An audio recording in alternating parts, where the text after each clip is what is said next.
4 races remain in the Pirelli GT4 America season, and the stretch run kicks off right here at Barber Motorsports Park in Birmingham, Alabama. My name is Ryan Marine. Calvin Fish is alongside. Amanda Music is in the pits.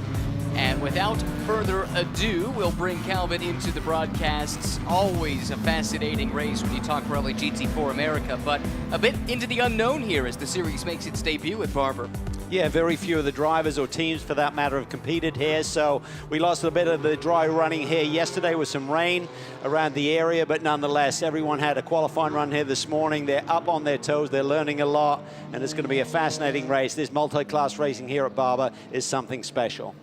Cars are already out on their formation laps, so let's take a look at how the cars will line up for the race today. Corey Lewis back with Smooge Racing. It was supposed to be Brent Cruz in that car, young Toyota star, but he got sick, so Corey gets the call up for the second straight race. He'll start alongside Roman DeAngelis. Then it's Eric Filgaris. They had an engine change earlier in the weekend.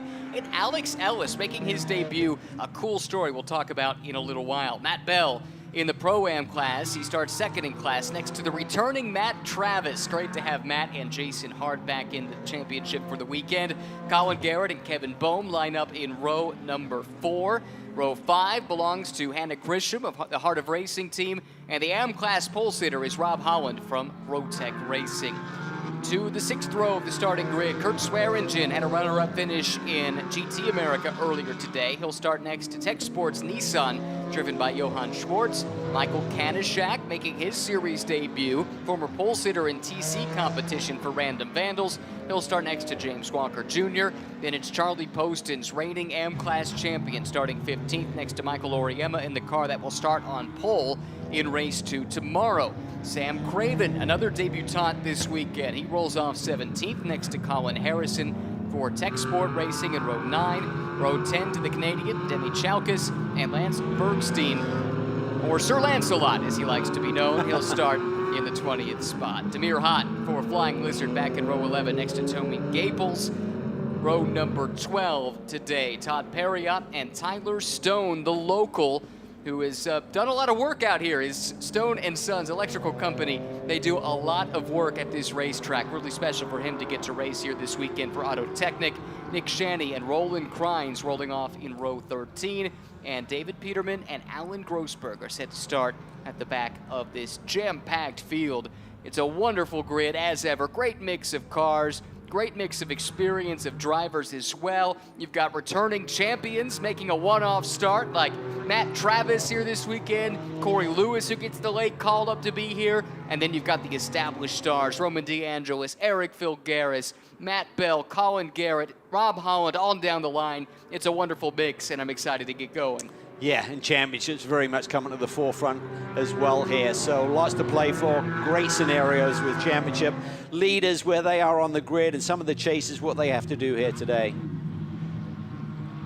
Field starting to come into alignment, and it is a deep field, so it takes a little while. They're going to have to hustle to be in full 2x2 formation, 14 rows deep.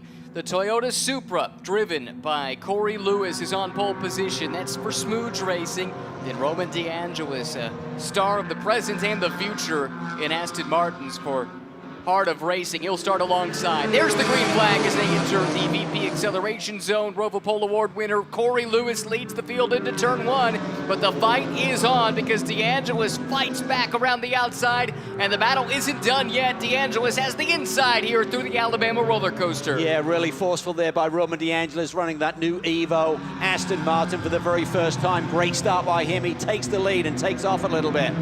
One of the Bimmer World cars goes wide, further back in the pack, able to get it back on the racetrack though.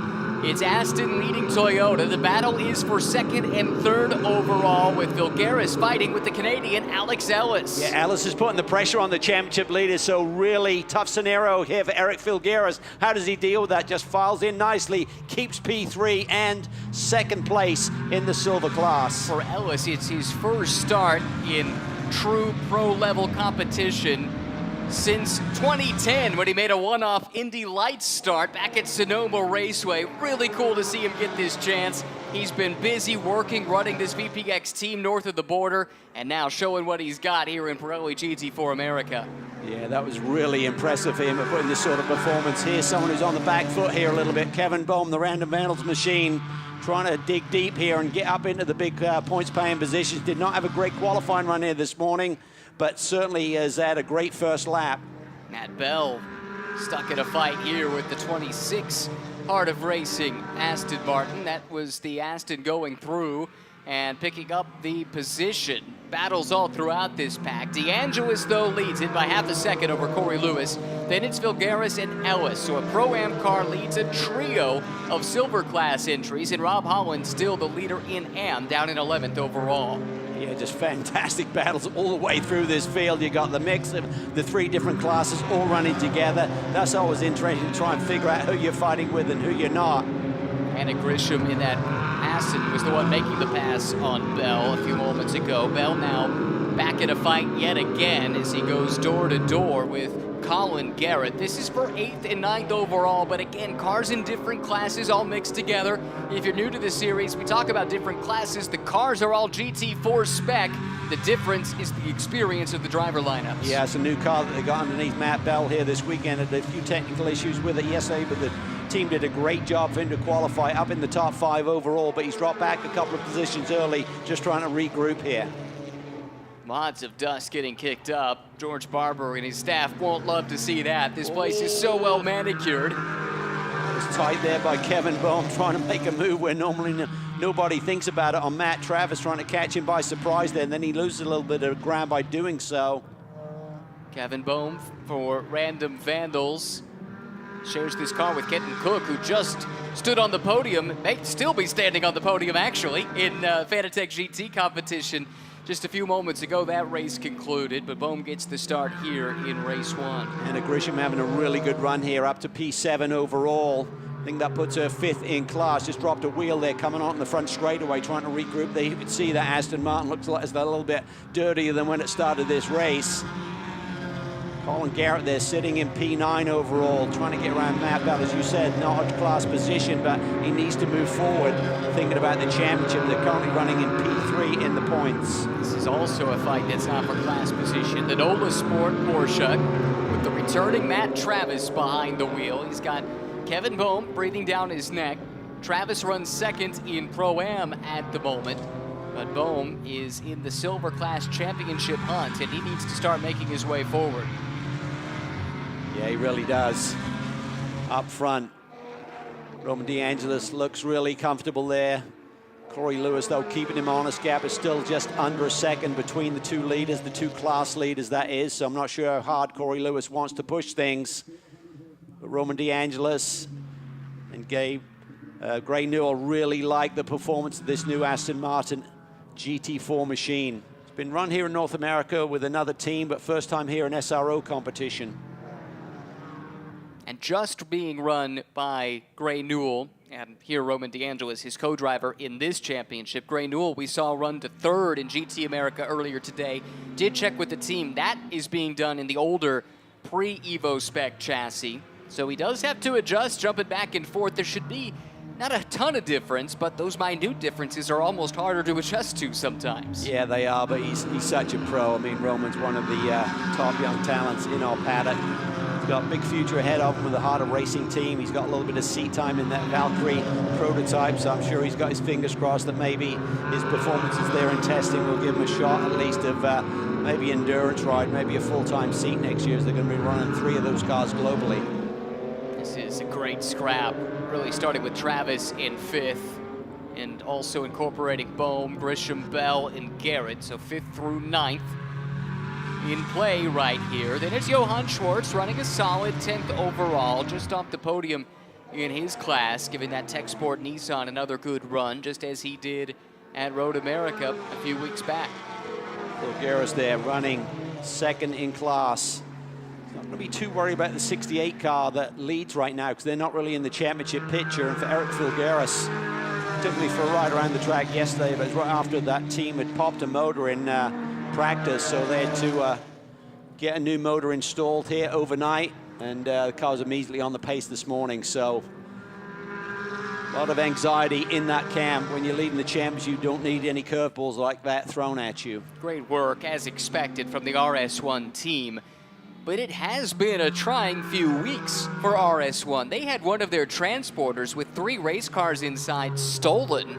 Evidently, there might be a lead on locating that car, or that truck, I should say, with the race cars in it, and we hope that's the case. Luckily, it did not affect Phil Garris and JCD, John Capestro Dubets, but one of their teammates here, Roland Crines and Austin Crines, their car evidently was lost, and they're in what I was told is a backup chassis here this weekend. Yeah, Phil Garris, he doesn't need this unknown right behind him in terms of Alex Ellis. He may know of this young driver, or of this driver, but, you know, what is he going to do? You know, how hard is he going to push? Is he going to respect that I'm in the championship lead and I've got big picture thinking going on, or is he just going to be super aggressive? That's really difficult at this stage of the year to have to deal with that scenario. For those that don't know the Alex Ellis story, he is from St. Catharines, Ontario, Canada. He's 30 years old and was a promising open-wheel prospect. Finished second in the Canadian F1200 Championship back in 2008. From there, he went on to compete in Formula BMW Americas, finished 6th in the championship in 2009. Gabby Chavez, by the way, won the championship that year. From there, he went to a Jim Russell Racing Drivers School championship shootout. We got niece and nephew of our own Amanda Busick watching from the pit lane. But at that shootout, he was up against drivers like Nick Gallant and Greg Leafouche. He won that shootout. As a result, he got to do a one-off Indy Light start for Sam Schmidt Motorsports at Sonoma, ran in the top 5 in that race before a mechanical issue, and that's the last pro start he's made, all the way back in 2010. That's incredible. He's definitely got natural talent. He's running at the sharp end of this field here, which is a very stiff competition, so that's really a testimony to his skill set. Has been active racing sports cars north of the border in Canada, has Alex, running this VPX Motorsport team as an engineer for them as well. Also managed to get a civil engineering degree from the University of Ottawa. So he's a busy guy, even though racing hasn't been his full-time occupation, which was, of course, the dream growing up. But it's this great chance to drive this car, and he's paired up with an impressive young talent in Danny Dzelski, who we saw briefly earlier this season, but those two could be a pairing to watch here this weekend. He's our AM championship leader. Excuse me, championship contender, leader in the AM class here today, Rob Holland. They've been on a bit of a tear of late, Ryan.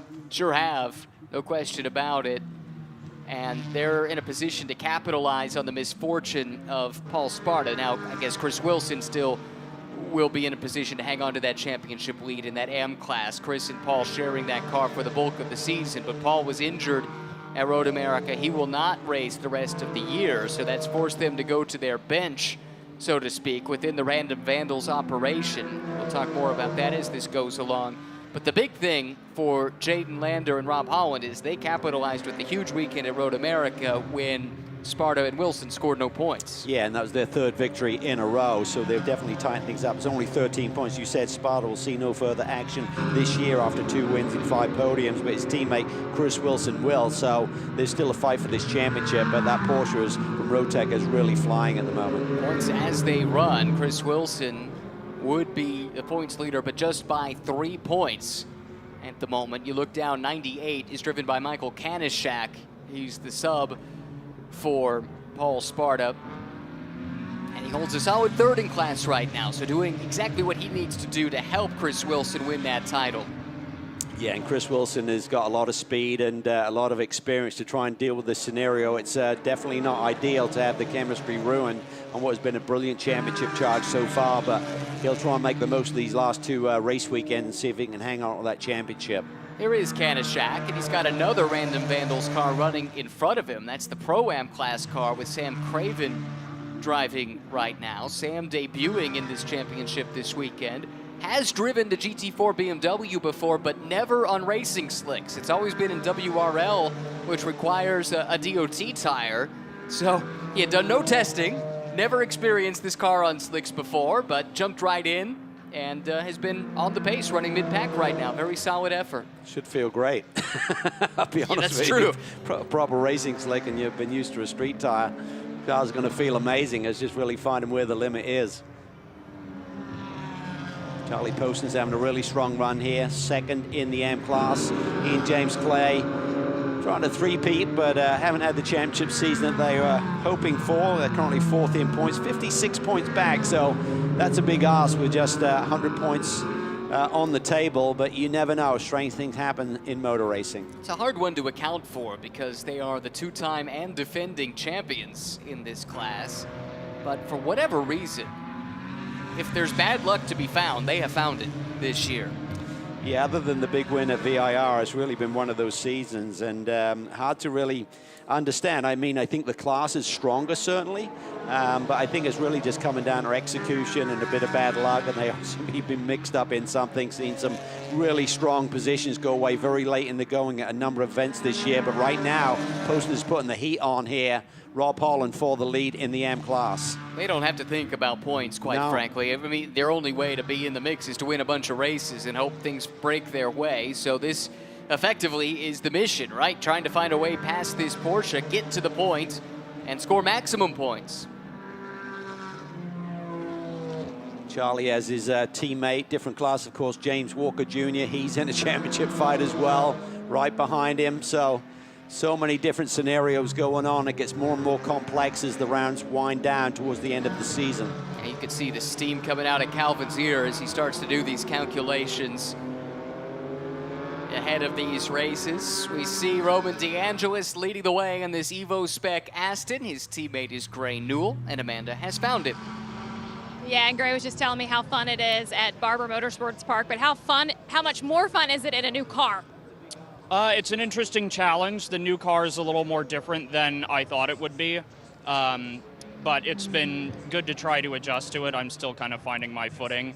I'm running the old car in the other series, so flip-flopping between the two is a bit of a challenge to adjust to their nuances. But yeah, it's been good so far. You know, I'm getting interviewed, so that means we're doing something right. You look at the transition into this new Aston. When you go back to practice and qualifying, what will you apply now for the race? We have some line adjustments that I'm trying to work on. The new car is about 50 kilograms heavier than the old car, so there's a couple points on the track where you have to make some significant alterations, which has been a little bit difficult when we're going over the data, trying to transpose what Roman does in the new car onto what I'm doing solo in the old car. But yeah, just the biggest thing is going out, putting my head down, and it's kind of a tough position to be put in as the AM driver when we flip like this, because it means that I have to go and just hold everybody off. Good luck. Thank you. Good to hear from Gray, and he's right. They must be doing something right if Amanda has found him. Usually it's a sign that things are going really well. Or really bad. Yep. Did you notice that as a driver? Yes, I did. I did. Look at this freight train. Rob Holland leading the way, but he's got a very hungry Charlie Poston's breathing down his neck. Behind him, out of class, as those two battle for the lead in AM. James Walker Jr., then you've got Craven and Kanishak. It's just awesome. 11th, 12th, 13th, 14th, 15th overall. Different classes all mixed together. Kind of just shake them up, throw them out on the racetrack, and see what comes up at the end of the day. Yeah, it's crazy. Just, you know, I was talking to someone earlier today who runs in GT4 competition. He said, I'm so thrilled sometimes when I hear on the radio what drivers are stacked up behind me because it's like a who's who of motor racing. It's incredible. Poston's looking threatening here. Rob Holland using all of his years of experience to fend off that BMW. But man, Poston's looks like he is poised to make a run here before too much longer. Yeah, he's just really trying to bide his time here a little bit. As we said, he's got his teammate, James Walker Jr., behind him. James is looking down at the inside, but Charlie said, listen, I'm in a battle for the lead in my own class here. I've got to deal with this business first before I can dole out any favors. But this is a battle for position 2 with Walker and Craven. And Kanishak there sitting right behind them. He desperately wants to get up to the other cars in the AM class. Those are the cars he's chasing for second in the race lead in that class. Here comes Craven working around the outside into Charlotte's Web. Couple of BMW drivers going toe-to-toe. Oh, and he gets wide there. I think he lost a little bit of acceleration, possibly trying to get side by side with Walker as they take the run down towards turn 8. Does he send it? No, James just clears him and closes the door, I think. All day long, only a handful of folks have really attempted to go side by side through this section. Turn 8, just outside the museum. You've got a great viewing area in the museum if you want to watch the race from there, but you've got to pry your eyes off of the motorcycles and race cars that are on display in the museum in order to look at the racetrack, and that's no easy feat. No, just an amazing facility. That museum is something else. Just jaw-dropping when you walk in the door and just see the amount of incredible machinery that's on display here. And then you look outside and you got this marvelous racetrack as well. Nothing short of stunning. If you've not been, it is a must-see for the museum, for the decorations around the track, the hospitality of the staff. This is a first-class facility nestled deep in the south here in Alabama. It's become a little hotbed for road racing in what has traditionally been NASCAR country. Charlie gives him a little bit of a NASCAR action right there. A little bit of a trading paint, argy-bargy as they came through turn 2. He's looking for a way through. He wants to grab the lead and maybe take off a little bit and hand his teammate, James Clay, something to work with.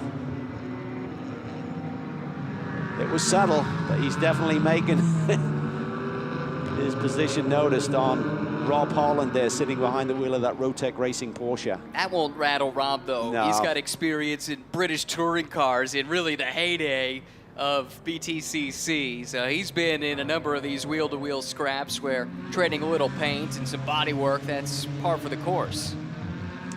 It certainly is. The rules seem to be a little bit different in Europe in terms of driver behavior. Getting your elbows out is just a routine thing. Closing in on the potential for some pit stops here. This race is flying by. Roman DeAngelis, by the way, still leads. He's built the gap now to 1.7 seconds over Corey Lewis, but they're in different classes. And you heard Gray Newell allude to the fact that they've elected to start their pro in their Pro-Am lineup here at the beginning of this race. The majority of the Pro-Am runners elect to do the opposite. So we will see, potentially, I mean, Gray could certainly have the pace to run at the front of this field, but chances are we'll see some of the other Pro-Am cars start to come forward while Gray starts to slide back a little bit, and that should be fun to watch over the final stint of this race. I think everyone's really starting to get their arms around this racetrack, just using a little bit more of those curves, just finding a little bit more real estate to work with. And Travis and Hannah Grisham, cars in different classes here. Travis has put this Nova Hannah's Sport. off. Oh, wow. Couldn't get it turned in there. Tried to hang tough with it and just got in a little bit wide and couldn't get the car turned. Had a really excellent run here today before that moment. Outstanding save, though, to keep that from being stuck in the gravel or worse. Did lose some track position. I was going to say, Matt Travis is doing what he needs to do because he leads his strategy within the Pro-Am class. He'll turn that car over to Jason Hart, former champion in this series, Matt Travis, who's just been ticking off bucket list races this year. Ran on the support bill of the 24 Hours of Spa in GT4 European Series, powered by the Rafa Racing Club earlier this year, some other ones as well. But this is a track he had never been to before. And he and Jason said, you know what, we want to come back. We want to run in Pirelli GT4 America again and check Barber off the list. Yeah, it's cool. Just love the way they go about their racing. Finally got that big championship together after knocking on the door for so many seasons, so that was cool. We miss them. They're great personalities. Great to have in our paddock again. And he's known, is Matt, for his movie quotes in Victory Lane interviews, usually drawn from racing movies like Days of Thunder or Talladega Nights. Well, I saw Chris Wilson earlier in the weekend, and he was wearing a Talladega Nights t-shirt, and I thought, of all weekends to do that, you're really stepping on Matt's toes. He comes back, and Chris is trying to fill that void. Well, Chris is a character as well, right? He's always got a smile on his face, always got a joke to tell, so Great to see these guys in our paddock and competing here at the highest level.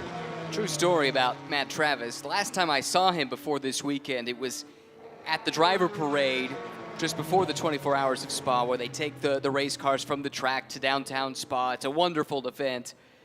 And Matt's standing there in the middle of this picturesque European town with cut-off sleeved tuxedo t-shirt, sipping a beer, and having a grand old time representing the US&A over in Europe. I'm not quite sure that his European race team, Allied Racing, quite knew what to make of him and Jason Hart, but hey, they were all having a good time. Yep.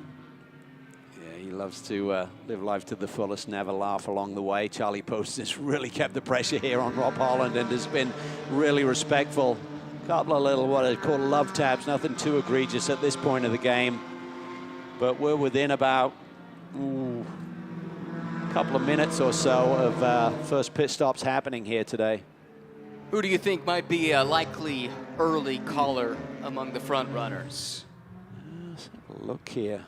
Kevin Boehm, I think, maybe turn it over. I think Kenton would be up to get up on the wheel. And then also you do have the option by coming in early. If there should be a yellow, it could throw everyone off course who've stayed out a little bit. So, yeah, Travis to Jason Hart, they always seem to have a pretty similar pace, but maybe Matt will be in here shortly. Matt Bell will probably stay out. Colin Garrett, I think he may try and get it over to Zach Anderson, let Zach go to work.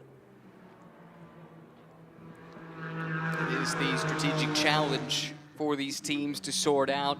It's a relatively short lap, so if you do pit early and you're towards the tail of this field, there's the chance you get stuck a lap down, and a yellow would do the opposite for you. It would keep you trapped. Ooh, Johann Schwartz in this Nissan, he's come back to this pack a little bit. Look briefly Look at like Charlie, he might have been who's off got the to the pass. inside of Rob Holland here. He's going to maybe force it. That was tight. He had to give it up.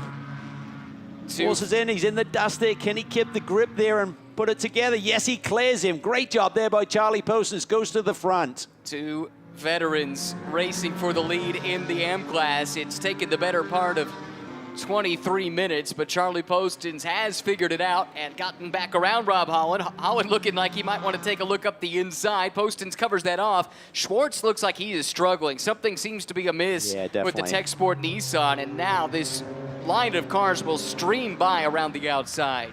I don't see any of the corners down low like a punch or anything, so maybe something more amiss than that. But Charlie Postons, great job there getting at the front. Ironically, it's right at the point where the pit stop window is about to open in about 10 seconds, and this could be significant.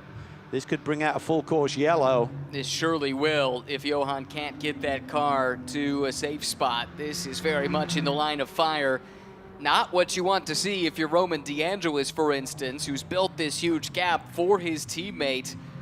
Safety car. Yep, there it is. And I think that's the right call, because it's going to get really messy with some drivers electing to get on pit lane early and creating a little bit of confusion, as you said, with this short lap pick, and really throw everything into chaos. I hate to see it for Johan and for Tech Sport.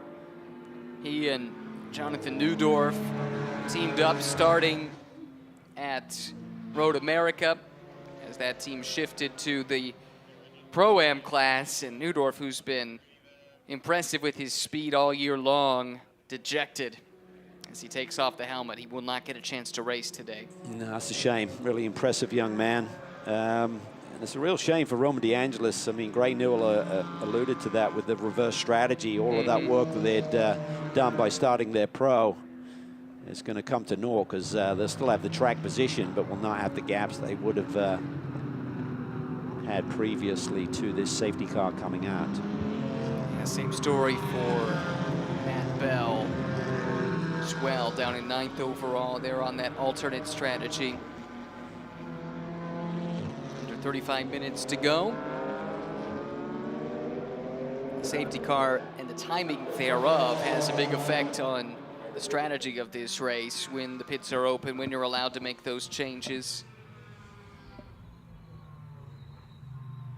Couple drivers down in the pits, clearly ready to go. One of them, first one we saw, was Kenton Cook, who's probably trying to wash the champagne off of him because he was up on the podium in the Fanatec GT race that ended right as this one was about to get going. So busy day for Kenton already. Nearly came away with an overall win.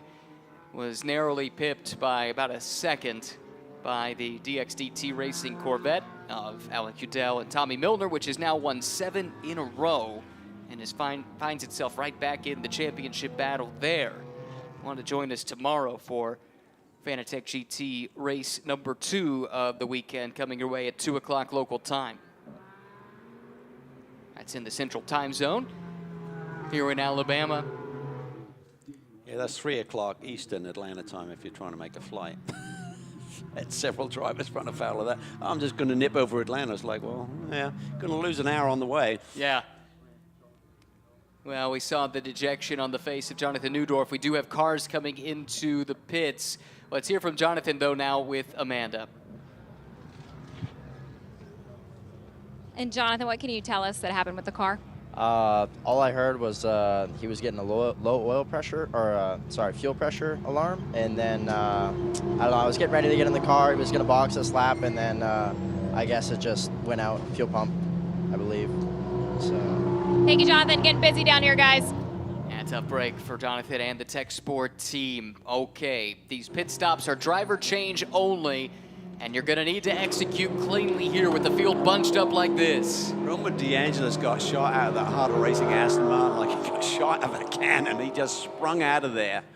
And there's a minimum pit stop time, so it doesn't really make a lot of difference unless it really goes awry with the driver change. But nonetheless, he is used to competition where you don't have that minimum stop time. That was remarkable. I'm not sure the car was even stationary when he jumped out. Sam Craven here getting out of this Random Vandals car. He'll give way to Josh Green, another former open wheel driver who's actually raced here in Indy Next competition going back to last year. This is interesting. Not sure how this is going to work out for Rimtech with Matt Bell staying out. Well, it depends how quickly they get back to green flag racing. They're going to have track position. You see a change of position right there with the RS1 machine getting around the Smooth Racing Super, I believe. But yeah, so I think they're thinking, well, let's give Matt another 5-6 minutes, but you're going to re-up most of this behind the safety car, so he's going to have to come into the pits with 25 minutes left on the clock. You have to be in pit lane for that, not to exceed that 35-minute drive time in this 60-minute race. That's maybe a miscommunication, I would think, because that doesn't seem to be a strategy that is likely to yield a good result, but... Using the press release, you led.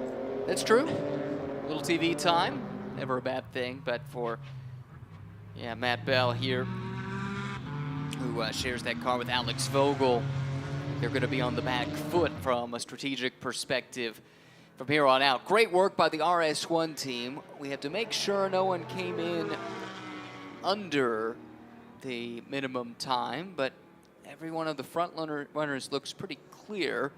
Yeah, I don't see anyone underneath the 1 minute 19 minimum stop time there. No. Good so far. That's a good sign. Team's starting to sharpen up, as you would expect, as the season progresses. Still under safety car conditions. We talked about him and previewed what a character he is. If you don't know already, you're about to find out. Buckle up. Matt Travis is with Amanda.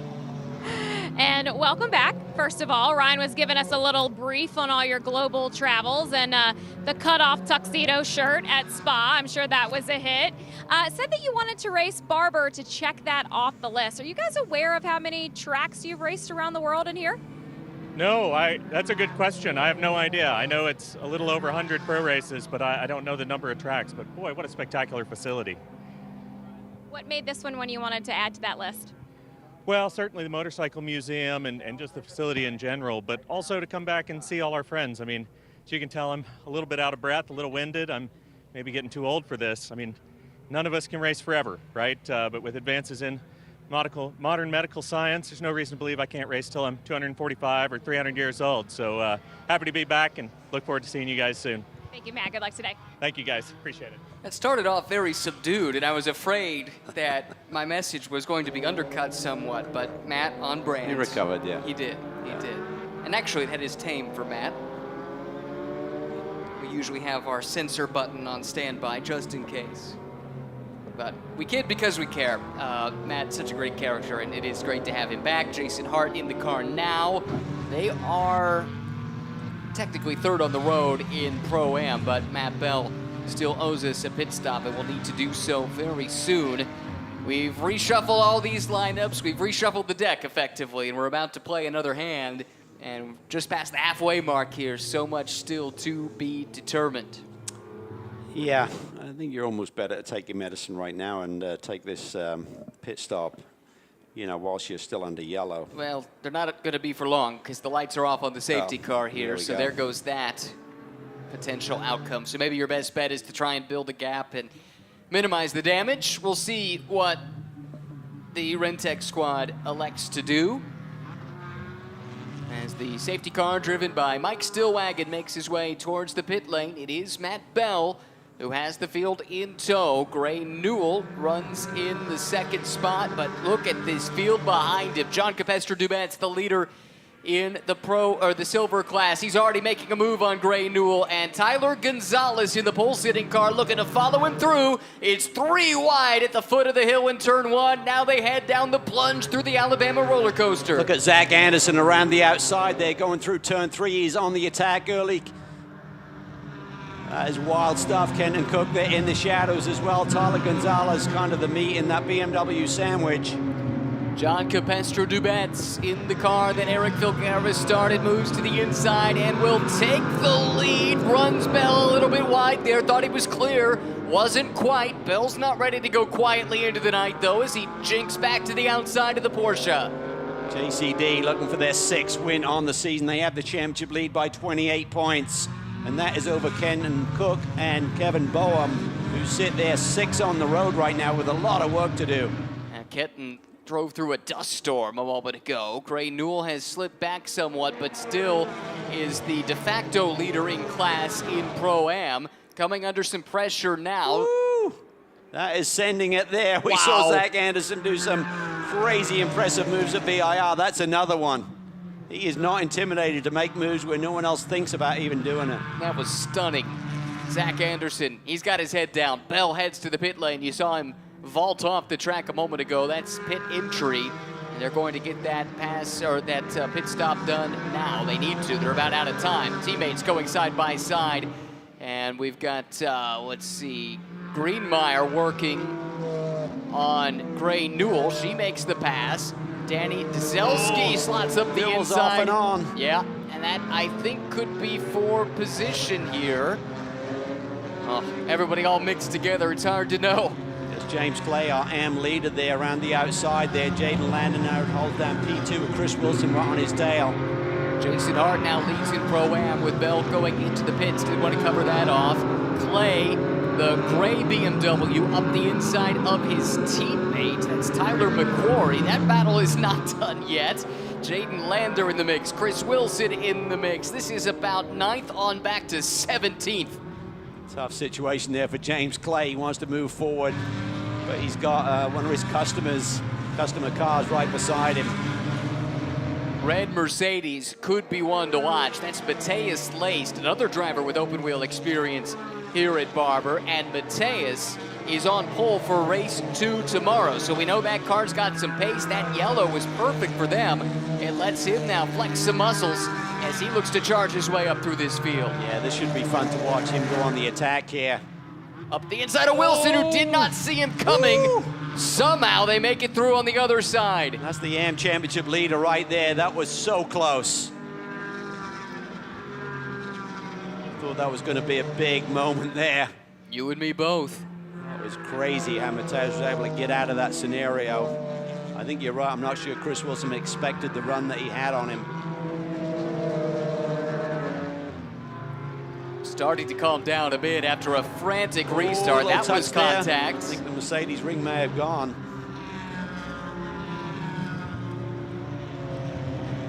Gray Newell has slipped back to 8th overall. That was the car that was leading at one point. We talked about how that yellow was not good for their strategy. Here's Gray coming under some pressure now. A peek up the inside, not close enough to make the move.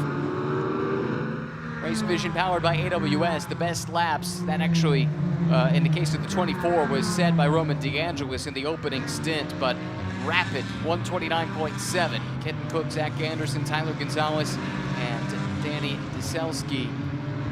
5 fastest laps, at least those cars. Could have been different drivers that set the lap times. Fascinating battle developing up front. JCD has the lead for RS1, but Zach Anderson is up on the wheel big time. He's only a half a second back of our leader and silver class leader. And we saw the level of commitment he was willing to demonstrate a few moments ago as he got his way up into this position. And look at this. They have run down the RS1 Porsche as a tandem. There are 3 cars in a train. At the back of that train is Kenton Cook, and he has every motivation to be aggressive here as he looks to fight for a championship here today. Yeah, he's got to move forward. They can't afford that gap to the championship leaders at JCD and Eric Filgaris to get any bigger. A lot of work to do in these last 23 minutes of the race. Mateus laced around Chris Wilson now. He sets off in pursuit of the next car in his class. That's Gray Newell. So at Podium certainly in play. In fact, there's Newell just ahead. So Lace knows exactly where he needs to go, but he does need to clear an out-of-class BMW to get there. James Clay leads in AM. Chris Wilson runs in second, which is ideal because he's ahead of Jaden Lander, who's the closest competitor to them in the championship. They won't be too phased if Clay could even bring home the victory. They'd love to get it, Wilson would, but as long as he can gap the 0.99 machine today would be good. Front of the field, the lead is down under 0.4 of a second. We've got our eyes firmly fixed on this freight train. Tons of talent in these race cars. Talk about a veteran like James Clay in this number 86, Mateus Laced, who's got IndyCar experience, Chris Wilson, who's been there, done that in sports car racing. And this is mid-pack, by the way, these kinds of names. That's how hard the competition is here. Lace sees a gap and he goes for it up the inside. Yeah, still side by side. Yeah, James Clay there was just trying to set up a pass on Newell, and by doing that he opened up the door to Mateus Lace, and he didn't need any second questioning there. He just filled the gap immediately. And Lace sees Gray Newell there. That is for the podium. He wants it desperately. Got back to victory lane earlier this season, did Mateus Lace. It had been since his last next Indy Lights, whatever you want to call it, campaign. Since he last tasted that victory. Was deep by Wilson, really deep.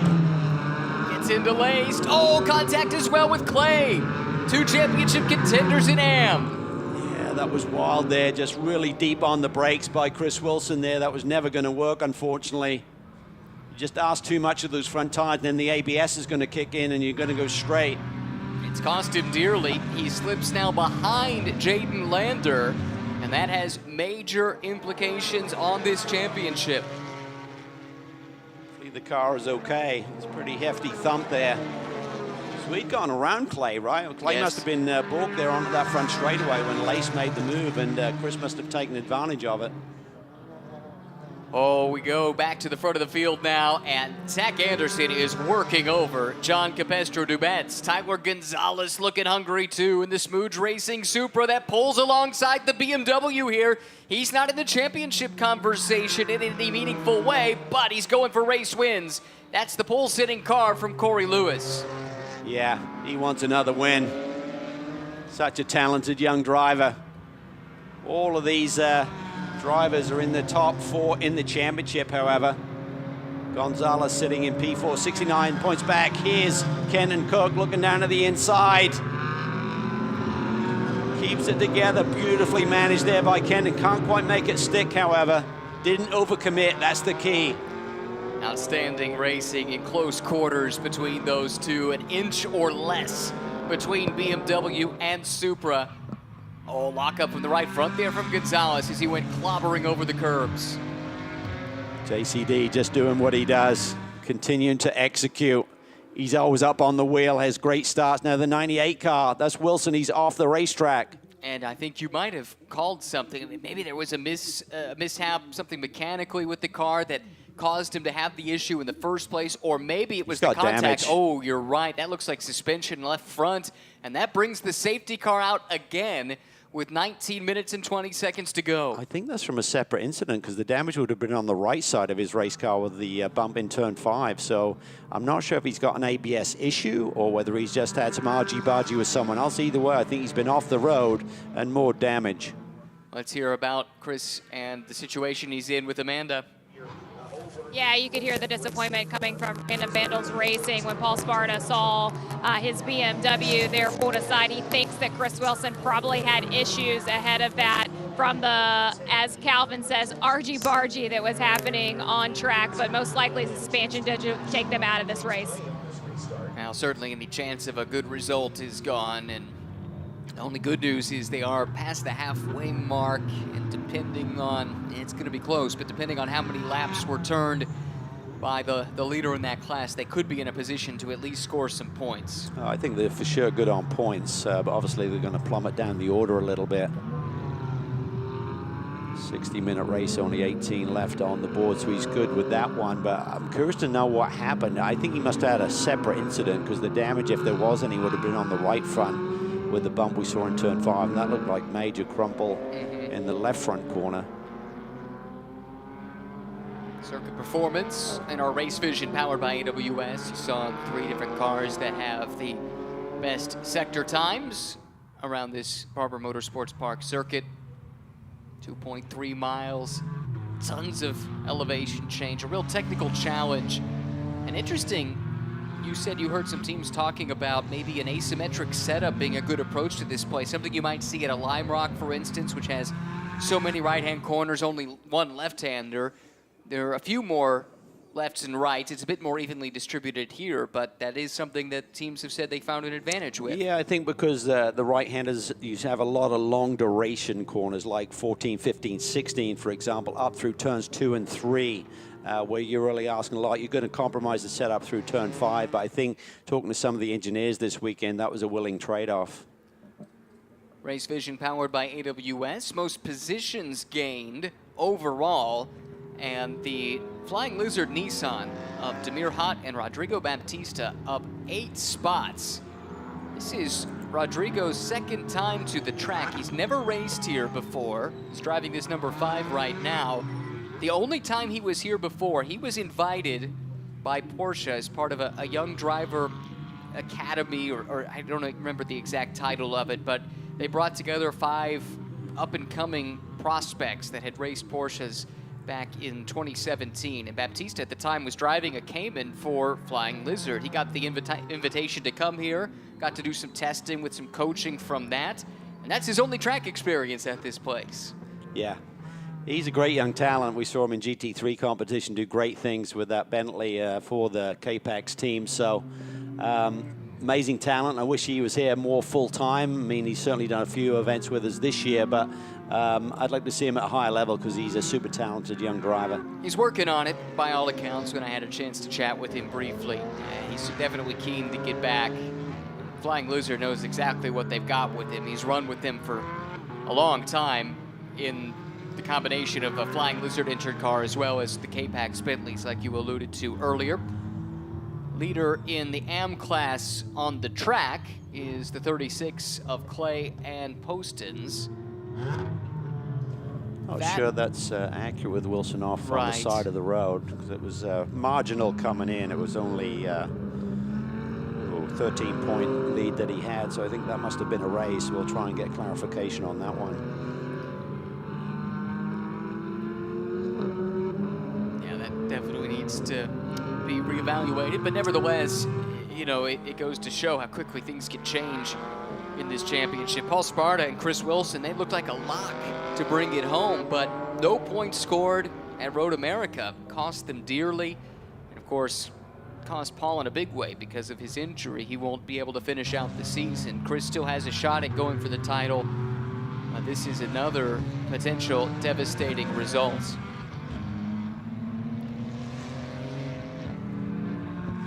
Well, we'll see if they can bounce back tomorrow At least they had a good result earlier today in Fanatec GT. By the way, you might have seen someone hanging around over the racetrack. This is Georgina. If you watch IndyCar racing earlier this year, she made quite an impression on some folks because somehow during the race back in April, she actually came dislodged and landed alongside the track and suffered a limb injury, let's say. But she's recovered, she's recuperated, and she's back in her favorite position watching race cars once again. And in case you didn't notice, of course, she's a mannequin. So don't fret, but that is one of the interesting quirks about this place. Some of the artwork, giant spiders, giant ants, yetis, you name it. It's all around this place. It's one of the interesting things about coming to Barber. Still behind the safety car here with 13 minutes, 40 seconds to go. Let's hear from Kevin Boehm, who's with Amanda. Yeah, and I just found a funny story from him as we were looking at Georgina. Kevin thought that it was a real person. What was that experience like? Well, I mean, that was, I guess, a couple of years ago, the first time that I was here, and I was just doing laps. And, you know, normally you're looking down at the track, and then one time we were under yellow or something, I looked up and I was like, oh my gosh. And then because we were under yellow, we were going slow enough, I was like, oh, that's not real. Wow, okay. So, yeah, there's a lot of interesting things around this track. Welcome back to Barber Motorsports Park with having experience here, but as you were talking about this BMW and the acceleration, you're not sure that Kenton's going to have an opportunity here on the restart. Where might he in being able to make up some positions? Well, this weekend we've been kind of a little bit slow on the straightaways, so it's making it really hard to pass here because there's a lot of turns where they're really long duration turns where you're just in the turn for a long time, and when we're kind of in free air, we can be pretty fast, but when we're in traffic, it's really hard, and even if you're a little faster, it's hard to do anything with it. So on the restart, I think where it's going to be critical to just stay with them for a little bit. Where we've been really good in my stint was kind of the long run. Our car kind of really was maintaining its pace, and everybody was backing up to us. We weren't really getting any faster, but everybody else was losing a little bit. So I know we don't have a ton of time left in the race, but from here, we'd like to see it go green the rest of the way, and hopefully more of that degradation kind of works to our favor. We've covered several Random Bandit Racing storylines here today. Connor Daly racing underneath the umbrella. We talked to Parsparta earlier in that race. How do you describe the culture that is Random Vandals Racing? Well, I mean, you can't not say that it's ambitious. Paul Sparta, kind of behind everything, has got just big visions for this team, and I think this weekend is a perfect example of that, where you see the GT4 side expanding from 2 cars to 3 cars, and then to see the GT3 car get its success on the podium for the first time this weekend. It's just a testament to the hard work that goes behind the scenes, and all the members that work and make everything happen. The crew guys are really top notch here, and I love working with them, and yeah, it's a great team from that perspective. Thank you, Kevin. Thank you. Good to hear from Kevin Boehm. Still behind the safety car here. Cleanup taking longer than I anticipated. I wonder if there's a bit more to the story, but at any rate, there's the cleanup going on. I see, okay. And just now, Chris Wilson is out of the car. It's a bit curious, but happy to see him walking away under his own power. I wonder if he was resistant, just wanted to tow back to the back or something, I'm not sure, but didn't want to give up his seat position, even though he's given up track position here. Curious to know what happened. I mean, he very rarely makes mistakes, so saw that bobble down into turn 15 where he kind of carved in early. I just wonder if he was having some kind of braking issue to have to adopt that line there at that point. This is cut into the second half of the race in a big way, running multiple laps behind the safety car. You know what that means? It's going to get really feisty here.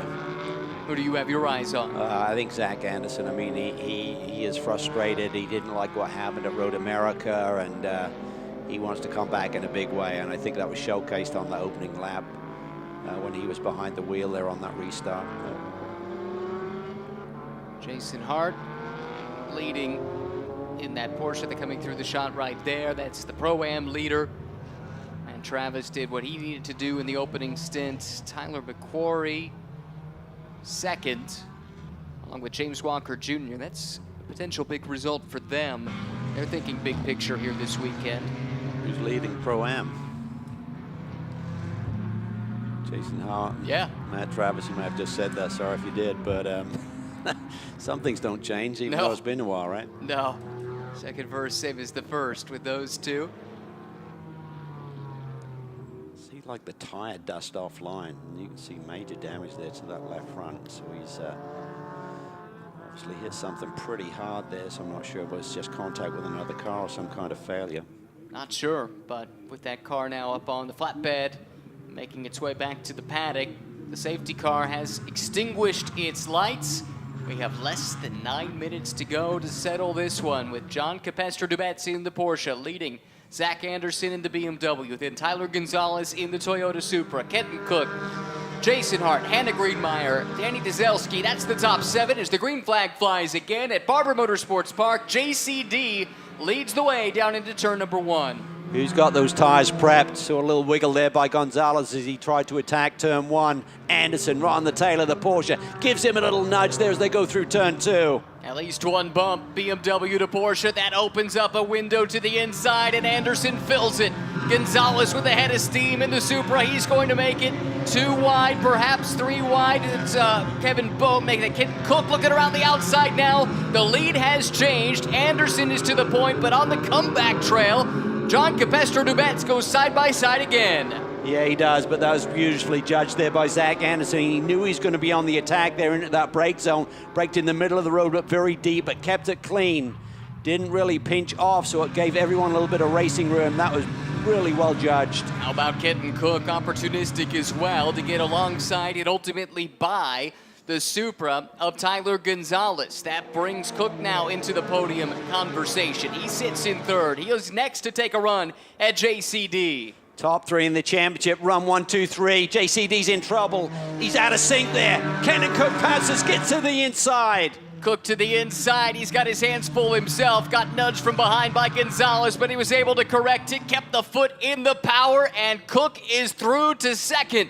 JCD's troubles aren't over yet because Gonzalez is leading on him for the final step of the podium. Yeah, just not enough room there for Gonzalez to keep it on the racetrack. He's going to lose a little bit of acceleration down here. JCD is on the back foot. I'm not sure if he just didn't prep his tires correctly, but he is definitely feeling the heat. The championship leader is falling back. And Hannah Greenmeyer having a great run too. She's in 5th, and she's got designs on at least getting to 4th. Gonzalez now around JCD, and Greenmeyer is lined up next to take a shot. This is helping out Anderson and Kenton Cook in a big, big way. JCD now down to 4th in class. Change for the lead in Pro-Am with McQuarrie around Hart. That's the red BMW around the white and yellow NOLA Sport Porsche. And Matthias Laced has entered the chat as well in the red Mercedes. Greenmeyer around JCD. JCD down to P5. It's going to be a 15-point swing for Zach Anderson. Maybe, but maybe not. John Capestro-Dubetz is back in front of Greenmeyer's Aston. Able to come back now and take that position back, salvaging a couple of points. Every position is so important right now. This championship is super tight. In Pro-Am, Hart and Travis are doing a one-off this weekend. They're not fighting for points or the championship, but McQuarrie and James Walker Jr. are, and they are to the lead. Yeah, he's gotten around Jason Hart here. Look at that, is that Lace to the inside? It is. So Hart's gone from the lead down to P3, I think. We told you Matthias Laced is fast. That car is on the pole tomorrow, and he is now up into the 2nd spot. Could it be race win number 2 on the season for Michael Loriema and Matthias Laced? Crazy, crazy championship implications with this dust up here in the last 10 minutes. You told us it was going to be wild on the restart, and it has been as advertised. 5 minutes to go. Zach Anderson's lead over Kenton Cook is just a 2.5 seconds. These teams have some history. Tyler Gonzalez runs 3rd, then it's JCD trying to keep Hannah Greenmeyer at bay. Then it's the battle for the lead in Pro-Am, and the Mercedes of Laced is there. He is on the attack. He's going to be going for it. How does McQuarrie handle this pressure? He's won championships before. He's felt the heat. Right now, he's got a young single-seater star aboard one of these GT machines, and he's quick in these cars as well. But it's a star trying to resuscitate a career. He's been out of this seat for a number of years. Finally broke through for a long-awaited win after a number of years on the sidelines. Earlier this season did Matheus Leist. Second win. Could that open some doors? Could it open some eyes to get his career back on track? Quarry's flying, though. He is really carving these corners. That BMW is hooked up. Stuck behind an out-of-class car, though, in the form of Hannah Greenmeyer, who slips a little bit wide. Oh, this is not great. Nope. Look at that. Laced down to the inside. He's done that already today. Cut and paste it for Laced. Oh, and McQuarrie squeezes him down towards the pit wall. Laced won't back out of it, but the impower of that BMW too strong down the front straightaway. McQuarrie stays in front. Quarry's absolutely flying here. He's got a little bit of an obstacle right in front of him, but nonetheless, he's doing a stellar job, and the car is hooked up. And Jason Hart is there, too, to pick up the pieces should it come to tears between the BMW and the Mercedes. In fact, Hart not just going to sit there and wait for things to happen. He's trying to make things happen. Took a little lunge up the inside of Laced. Leaders are Anderson and Cook. There they go through the picture. Then we get to Tyler Gonzalez, who runs third. JCD has solidified himself now in the fourth spot. He's got his rhythm back again. All over the tail of Lace. Meanwhile, Kenton Cook just laid down the fastest lap of this race, couple of tenths quicker than our leader. The gap is just 1.2 seconds at the front of this field. McQuarrie trying to be patient, trying to be circumspect with this out-of-class traffic, but he can't afford to wait for too long. He's going to get aggressive here. It's side by side with the Aston Martin. This is not great news for McQuarrie, who loses so much ground. And Matheus Leist again, once more into the breach, but again he's thrown back. Oh, and he's in the dirt. He Contact. turns him. 82 McQuarrie around. Can't quite keep it together. No, he goes around. He gave it everything there to try and save the car. That is huge. They are in the championship picture. He has been turned. He's able to rejoin, but much delayed, well down the order. It'll be after this race that we sort this all out. Remember when I said Jason Hart's there to pick up the pieces? Yeah. I'm sure that will be reviewed, and he might be in the catbird seat. He certainly could be. He is right there. Guy Van Berlo's not far behind him, though. He's got to watch out for that other portion of the green and white machine. Read my mind. They are leading the championship by 45 points. Gray Newell in trouble here. That could be a big day for Swearingen and Van Berlo, close to the clinch. Oh, Van Berlo leading on Danny Dzelski in a silver class entry that runs between the top two in Pro-Am right now. Well, the talk of this racetrack doesn't race well. You can throw that comment out the window. Wow, it's Pirelli GT4 America. There's no track that doesn't race well. Well, we've been seeing great racing all day in all of the classes. It's just been a fabulous day of racing, highlighted by this one at the finish. Incident is under review, 82 and 89, Laced and McQuarrie. Race control will take a look at that. For the moment, Laced is the leader. Jason Hart would be there to take advantage if a penalty was Kenton issued. Cook has caught Anderson. Remember the contretemps that they had at Road America. Battle has resumed here as they enter the final lap of this race. These two, the teams, have been sparring all season long. Could it evolve into an all-out brawl? We shall soon see. The 51 is Anderson. He's the leader, but the fastest car on track today has been the 97 of Kenton Cook. He's already been a runner-up today. He wants the top step, this time in Pirelli GT4 America. For the final time, headed down to Charlotte's Web, Kenton Cook looks up the inside. Anderson is brilliant in the brake zone there. Manages up to perfection. Doesn't overshoot the corner, but brakes late enough. Hard to make a move to the inside. One of the two Heart of Racing cars is off. This is Greenmeyer, out of a decent position in the silver class, but our focus is fixed here at the front of the field. Anderson gets a nudge from behind. Kenton Cook looking every which way, trying to find a way through. There is no love lost between these two drivers. They respected each other till Road America, and they have a very different version of events that happened there. Matheus Leist given a drive-through penalty, incident responsibility that will promote Jason Hart to the lead and potentially the win in Pro-Am. A couple of corners to go. Kenton Cook pedaling for all he's worth in the slipstream, closes in under the rear wing of Zach Anderson. Can Anderson keep it perfect for one more corner? He leaves the door open but slams it shut. Anderson through the final corner, looking for the checkered flag. Zach Anderson and Auto Technic take the race win in race 1 at Barber Motorsports Park. On the road, the 89 comes through in the lead of Pro-Am, but that will be a time penalty post-race. Instead, it's Jason Hart and Matt Travis in a one-off appearance going back to victory lane in a series in which they have been champions before. And how about another set of former champions? James Clay and Charlie Postins get a win, and a long-awaited one this year in the AM class, finishing 11th overall. Wow, that was something. Sure was. That was fun. Tell you what, Zach Anderson will get a lot of great feels from this one. He wanted that in the worst possible way. I don't remember who he was passing, but the one move he made that we commented at the time, just so high commitment. You remember that? Yeah, it's through that high-speed chicane there, right? I think so. Through 10 and 11 maybe, or 12 and 13. I can't remember which one, but that was amazing. Ooh, that is some ill will in the background. If you saw that, Tyler McQuarrie let Matthias Lace know exactly what he thought about that move. A little door-to-door contact on the cool-down lap. Yeah, sometimes it just boils over. The stewards will not look kindly on that if that is the case. I didn't catch it, but you did, and I mean, feelings boil over. I mean, the car was so strong. Tyler was doing an amazing job. They're in the championship picture, sitting third, and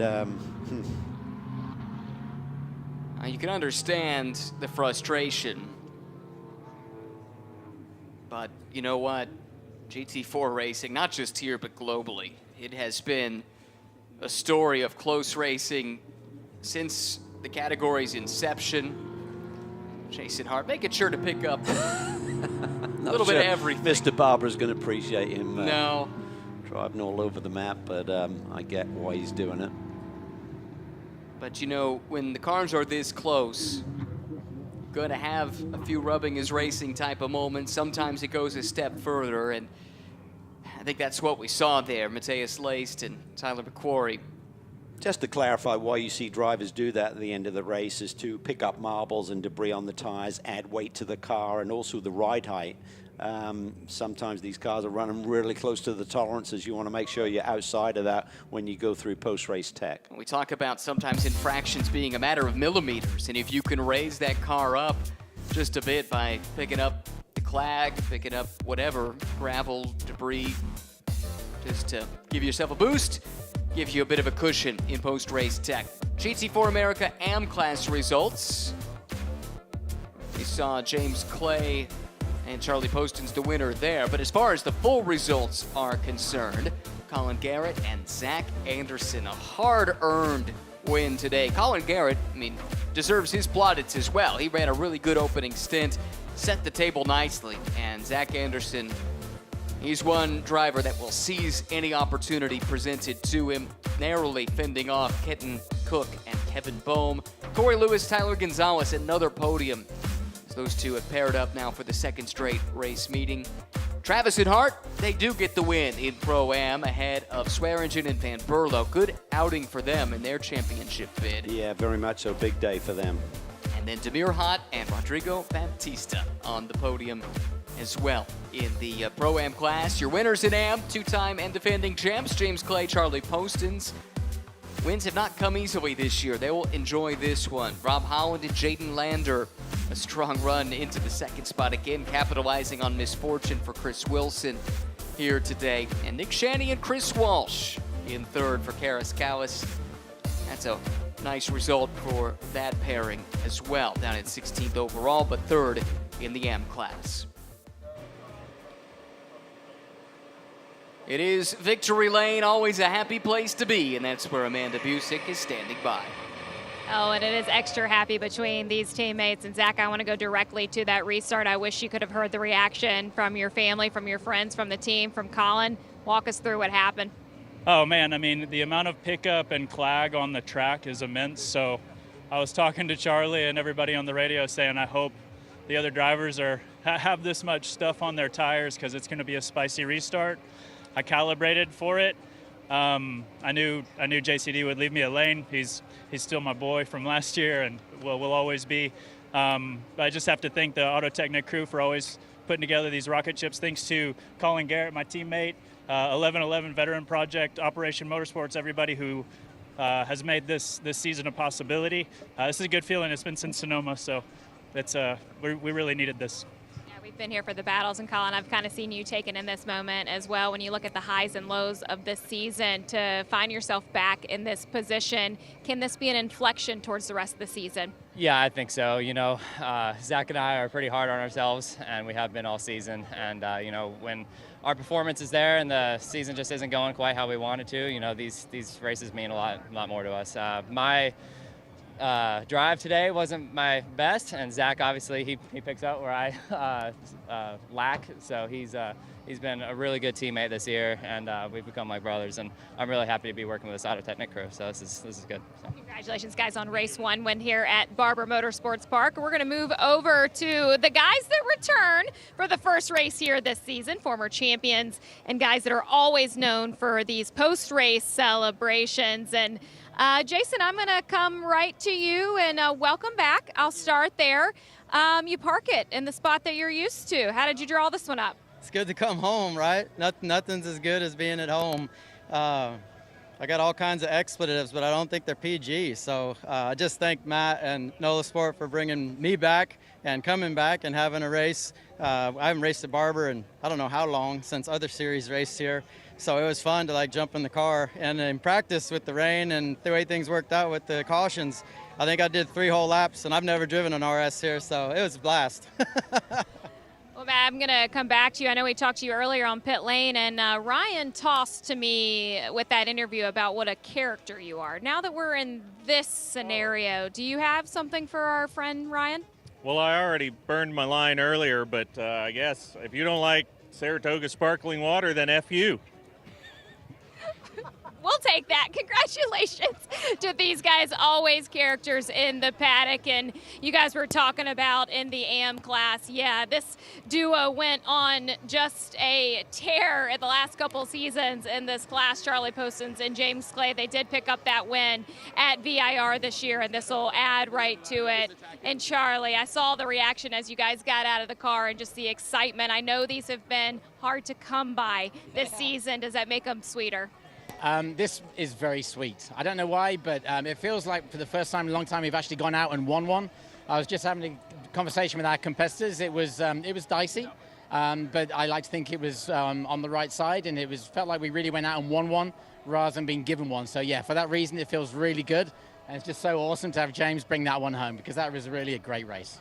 James, I want to come to you on it too, and not that you take advantage of another hurt competitor, but does this change the landscape of the championship for you guys at all? You know, it's nice to win one, as Charlie said, and it feels like it's been a while, because it has been a while. But you know, we're in it. We know we can win races. We know we can win strings of races, and we came into this weekend saying we wanted to win 2. Of course, we do that every weekend. But this weekend feels like we've got a car under us to do so. So we'll see how tomorrow goes, and then of course the next race. I mean, the championship's not over yet. Congratulations to your reigning champions here with the win. Guys, the sun is headed down here at Barber Motorsports Park on a beautiful day and afternoon of racing. An outstanding day. Great return to this part of the country. Great to have top-level sports car racing back at Barber after 8 years or so away. And we get to do it all over again tomorrow. Race 1 highlights. It all started with Corey Lewis on the pole in the Supra from Spooge Racing, but Roman DeAngelis made it work around the outside. High, wide, and handsome. He held on to lead early in the going. Battles for the AM class lead were plenty, but the race came to a bit of a halt with a yellow for Johann Schwartz. Technical issues on that car. Pit stops under the yellow flag for all but one car in the field. That led to this wild restart led by Matt Bell, but that car owed a pit stop. Chris Wilson here, maybe a technical issue, certainly contact there, and it was not going to end well for Chris. A second bit of contact there on the left-hand side. That might explain what we're going to see in a little while. We saw at the front of the field, though, on another restart. Zach Anderson coming through the pack. Kenton Cook also coming through. John Capestro Dubet's fighting hard just to try and keep that car up in podium contention, but he had his hands full on the restart. This was a big moment here. One of the championship contenders in Pro-Am, Tyler McQuarrie, sent around. Matthias Lace penalized for that, but some altercations post-race are being under review as well. The checkered flag, though, waved for Zach Anderson and Colin Garrett. They pick up the win in silver on return. NOLA Sport wins in Pro-Am, and it's Bimmer World in the Am Class race winners. A frantic day for sure in Pirelli GT4 America. Podium celebrations getting underway. Mentioned it earlier, Nick Shanny and Chris Walsh, they'll be happy with this result to get to third. Nick Shanny's development continues, but a big, big day in the points for these two. Rob Holland and Jaden Lander, when Chris Wilson again has some bad luck or things don't go quite his way, these guys are here to pick up the pieces, and they find themselves with a really good shot at a title. Yeah, it's going to be tight here tonight. I think they may just have the championship lead, but it's going to be awfully tight heading into tomorrow, and it's all about getting that car repaired for Chris Wilson. We saw the damage and him stranded on the side of the track, caused that late race caution, and certainly created some spicy, let's call it, in Zach Anderson's words, racing at the end. There are your Am Class podium drivers. James Clay, Charlie Poston's another win, but it has been some time for them. A bit cathartic here, I think, for them to break through. And interesting to hear Charlie Poston say, we really went out and won it today. It's not like this one fell into their laps. No, and to James' point, it's still a tall order for them with the championship, but, you know, if you go on a win streak, the others have got to still finish on the podium to keep that points gap stable. That's right, and we've seen some crazy things happen here this weekend, and certainly going back to years past when the season has ended at Indianapolis, the GT4 races there have been must-see TV. Long straightaways, big braking zones.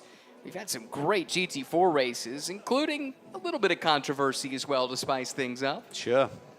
Well, you get all of those switchbacks similar to this racetrack in a way, Indy, so you can get side by side, and you know, sometimes we're setting up for the perfect line. It's opening up the door all the time, so that's why you get the sort of argy-bargy that we saw late in the going here. But for some drivers, big days, keeping themselves in that championship picture. Up next, I believe, will be the Pro-Am class podium. Three very happy driver crews on that side of things. Certainly for Matt Travis and Jason Hart to come back just on this one-off, to get right back to victory lane.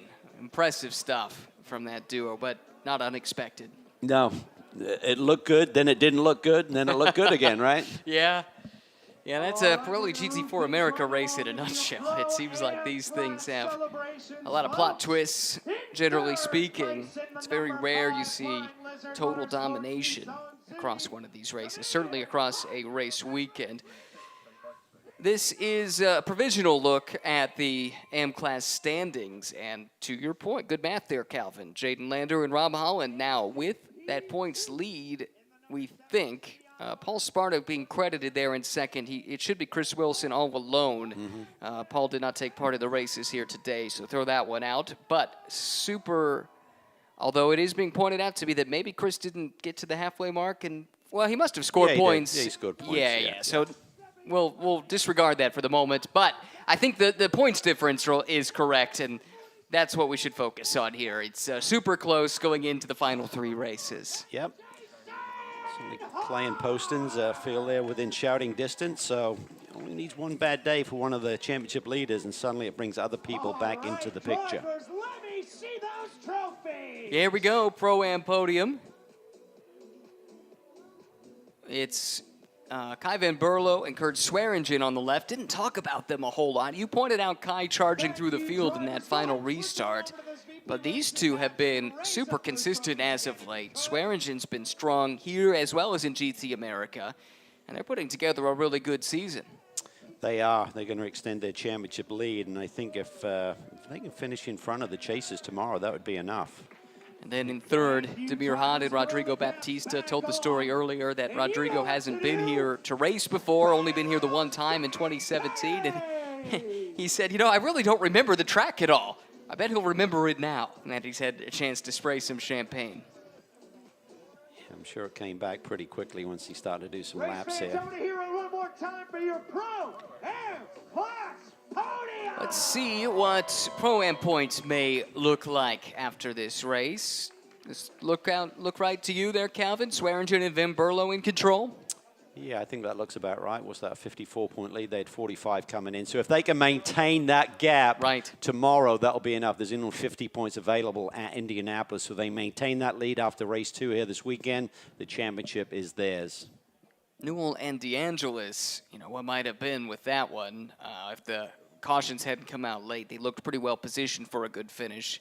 And same thing for Tyler McQuarrie and James Walker, right? They were in a position to get a really strong result, but that contact late in the race has scuppered that. And now it looks like they're fighting for second rather than a potential championship. Yeah, Tyler was doing a great job, really great driving. The car was really hooked up, and I think that's why that level of frustration boiled over there post-race.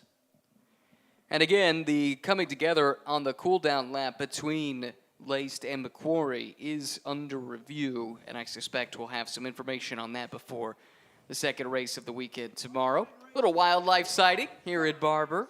Like I said earlier, you never quite know what you're going to see, and it does change year to year. We got monkeys, we got buffalo, giant ants, giant spiders, yetis. Am I missing anything? Got most of it covered, yeah. There's a giant lady in a lake. That one gets your attention, that's for sure.